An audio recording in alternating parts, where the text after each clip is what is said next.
você, o que é Páscoa? Há um hino que diz: chegou a Páscoa, que alegria, cantemos aleluia. Para você, o que é Páscoa? Páscoa significa libertação. Quando olhamos para o Antigo Testamento, nós vemos Deus libertando o seu povo da escravidão do Egito. Então é celebrado a primeira Páscoa. Já no Novo Testamento, vemos Jesus Cristo morrendo na cruz e libertando o povo dos pecados. Então, a celebração a partir da morte de Cristo e sua ressurreição significa libertação completa de todo pecado e nova vida. Então, a Páscoa para nós só faz sentido quando cremos na morte de Cristo por nós e na sua ressurreição. Na Páscoa aconteceu algo muito diferente, na primeira Páscoa. Então, abra sua Bíblia em Marcos, capítulo 16, 1 a 8. Quando terminou o sábado, Maria Madalena, Salomé e Maria, mãe de Tiago, compraram especiarias aromáticas para ungir o corpo de Jesus. No primeiro dia da semana, bem cedo, ao nascer do sol, elas se dirigiram ao sepulcro. Perguntaram umas às outras: quem removerá para nós aquela enorme pedra na entrada do sepulcro? Mas quando foram verificar, viram que aquela pedra tinha sido removida. Ela era tão grande, mas não estava mais lá. Entrando no sepulcro, viram um jovem vestido de roupas brancas assentado à direita e ficaram amedrontadas. Não tenham medo, disse o anjo. Vocês estão procurando Jesus, o Nazareno. Ele não está aqui. Ele ressuscitou. Vejam o lugar onde ele estava colocado. Vão agora e digam aos discípulos dele e a Pedro: ele não está mais aqui. Ele vai adiante de vocês para a Galiléia. Lá vocês o verão, como ele havia dito. Tremendo e assustadas, as mulheres saíram, fugiram ali do sepulcro e não disseram nada a ninguém, porque estavam amedrontadas. Na manhã de Páscoa, nós vemos que as 3 mulheres vão até a sepultura onde Jesus se encontrava. Elas vão com o objetivo de embalsamar o corpo de Jesus, para que durasse mais tempo. E Jesus merecia um sepultamento digno. E as mulheres vão até o túmulo de Jesus e carregam em seus corações uma angústia, uma inquietação. A pergunta delas é: quem vai remover aquela enorme pedra para nós? 3 mulheres não teriam tanta força, porque a sepultura estava fechada com uma enorme pedra. Naquela época, os sepultamentos não eram debaixo da terra, mas em cavernas assim, e colocadas uma pedra em frente, e essas pedras eram enormes. E no caso de Jesus, talvez ainda mais reforçado, e ainda com guardas para que ninguém roubasse o corpo de Jesus. Então, nós vemos que essas mulheres olham primeiro para as limitações delas. Elas estão preocupadas, com medo, inseguras e falam: mas nós queremos fazer algo, mas e quem vai tirar aquela pedra enorme? Vai ter um impedimento ao nós chegarmos lá. Elas olham para as preocupações delas, as limitações delas. Vejamos que hoje nós também, diante do mundo que estamos vivendo, diante da realidade em que estamos inseridos, nós temos olhado para as nossas limitações, nossas preocupações. Isso nos limita muito mais, porque nós olhamos para a nossa força e vemos que somos fracos demais. Elas não faziam ideia de que a preocupação delas já não fazia sentido. Por quê? Porque a pedra já estava removida daquele lugar. Deus já tinha removido a enorme pedra tão forte, parecendo inabalável, daquele lugar. E não somente a pedra tinha saído daquele lugar. Elas se admiram ao chegar lá, que há também a olhar a sepultura está vazia. Deus ressuscitou Jesus Cristo. Além de remover a enorme pedra, Deus faz o milagre da ressurreição. Jesus vive, Jesus não está mais dentre os mortos. E é normal que essas 3 mulheres tivessem medo. Assim como nós temos hoje medo diante de uma situação tão difícil que vivemos hoje, atualmente. Diante de tudo que vivemos, nós olhamos sempre para a nossa força. E assim, então, é natural que tenhamos medo. Mas diante da morte, nós temos medo por quê?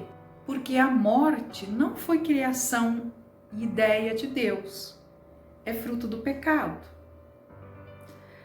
O salário do pecado é a morte. A morte entrou na humanidade devido ao pecado do ser humano. Então, nós não aceitamos a morte. É natural isso.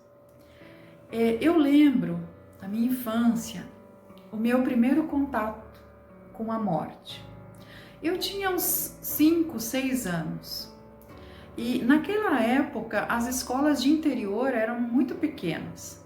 Do 1º ao 4º ano, então estudavam todos juntos com uma mesma professora, num turno apenas, de manhã ou à tarde. E eu tinha uma colega, que nós até íamos a um trecho do caminho até a pé, né, até chegar à escola. E eu lembro que essa menina, um pouco mais velha que eu, ela era muito bonita, inteligente, eu admirava ela e todos os outros colegas também, e juntamente a professora, por ela ser muito inteligente. Mas em um determinado momento ela não veio mais na aula, ela estava doente. E veio a notícia muito triste: essa menina havia falecido. Eu não sabia o que isso significaria. Sei que quando fomos no velório, na casa dessa menina, pessoas estavam chorando, pessoas estavam tristes, pessoas colocavam flores no caixão dela e ao mesmo tempo havia alguém proferindo algumas palavras, palavras de consolo, de conforto para aquela família. Falar palavras de consolo no momento de luto é algo muito especial para quem ouve. Eu, no momento, sendo uma criança, eu pensei, mas por que então, se ela está no melhor lugar do que agora, sem sofrimento, por que as pessoas ainda choram? Isso me faz lembrar que o medo anda lado a lado com a morte, com a desesperança. E diante das dúvidas de que será que Jesus ressuscitou, as mulheres se encontravam. Será que roubaram o corpo de Jesus? O que aconteceu? No momento exato, o medo faz parte. É como hoje, no tempo em que vivemos. Diante das incertezas e das dúvidas, o medo abate o nosso coração. Mas assim como Jesus é a força, e é na força dele que ele removeu a grande pedra, e não é na nossa força que nós podemos olhar não para a nossa fraqueza, não para as nossas limitações, mas para a força de Deus em nossa vida. Há um medo estarrecedor no coração das mulheres, mesmo depois do anjo dizer: não tenham medo, o Cristo crucificado, ele não está mais aqui, ele ressuscitou, ele vive. Então conte isso para frente. E elas não tinham condições porque elas estavam amedrontadas. É semelhante quando nós recebemos uma notícia muito ruim, de uma doença muito grave ou de uma pessoa que nós amamos muito que está doente ou até mesmo que morreu. Nós não conseguimos pensar e raciocinar direito. Ficamos limitados, olhando para a fraqueza que a morte oferece. E o apóstolo Paulo, ele diz em sua carta, em 1 Coríntios 15, 19, se a nossa esperança em Cristo se limita apenas a essa vida, somos os mais infelizes de todos os homens. E Jesus conhece o coração humano. Ele sabe que nós temos medo. Tanto que as primeiras palavras que Jesus disse ao aparecer também para as mulheres foi: não tenham medo. Ele sabe da nossa fraqueza de coração. Sabe que somos facilmente amedrontados diante das situações ao nosso redor. E celebrar hoje a Páscoa é olhar para a vida de Jesus. Jesus quer tirar o medo do nosso coração e dizer: eu venci a morte. E assim como eu ressuscitei, vocês também ressuscitarão. A nossa vida é um breve tempo aqui na Terra. Estamos aqui de passagem. E se encontrar com Cristo diariamente em oração e na leitura da palavra dele, renova as nossas esperanças, fortalece a nossa fé, a nossa convicção de dizer: hoje, nessa Páscoa e todos os dias da nossa vida, nós podemos celebrar. Jesus vive e isso nos alegra. Eu quero compartilhar o trecho de um livro, de um autor que fala sobre essa questão da alegria na Páscoa. Ali o autor diz: eu considero um absurdo e injustificável passarmos 40 dias guardando a Quaresma, refletindo sobre o seu significado, pregando sobre negar a si mesmo, demonstrando no mínimo certa melancolia, até chegar ao ápice da Semana Santa, mais especificamente na quinta-feira ou na sexta-feira santa. Para então, após um sábado meio estranho, termos um único dia apenas de celebração. Creio que as pessoas não achariam tão difícil acreditar na ressurreição de Jesus se nós demonstrássemos mais efusivamente o quanto isso, a Páscoa, ressurreição, nos alegra. Também não acharíamos tão difícil viver ressurreição se demonstrássemos isso de maneira exuberante nas nossas liturgias. Não admira que o mundo não dê muita atenção à Páscoa, quando ela é celebrada simplesmente como um dia feliz depois da Quaresma. Isso nos mostra que, de fato, devemos olhar para a ressurreição como um fato alegre, um fato que, de fato, muda as nossas vidas. Algo que verdadeiramente Cristo fez. Ele deu a vida para nos libertar dos pecados. Ele ressuscitou, vencendo a morte, o poder do diabo, das trevas, e assim nos dá uma nova perspectiva de vida. Nos faz viver com graça e esperança no mundo mau. Acreditar nisso tem sido difícil para muitas pessoas, assim como de imediato para as 3 mulheres no início. Mas que nós hoje possamos buscar a face de Cristo e crer nele. O autor do livro ainda diz que deveríamos soltar foguetes no dia da Páscoa, celebrar como cristãos de todo o mundo que Jesus Cristo é a base da nossa fé, é a nossa esperança, é a cura para nossas almas. E em Romanos 6 diz assim: sabemos que Cristo foi ressuscitado e nunca mais morrerá, pois a morte não tem mais poder sobre ele e também não tem mais poder definitivo sobre aquele que crê em Jesus.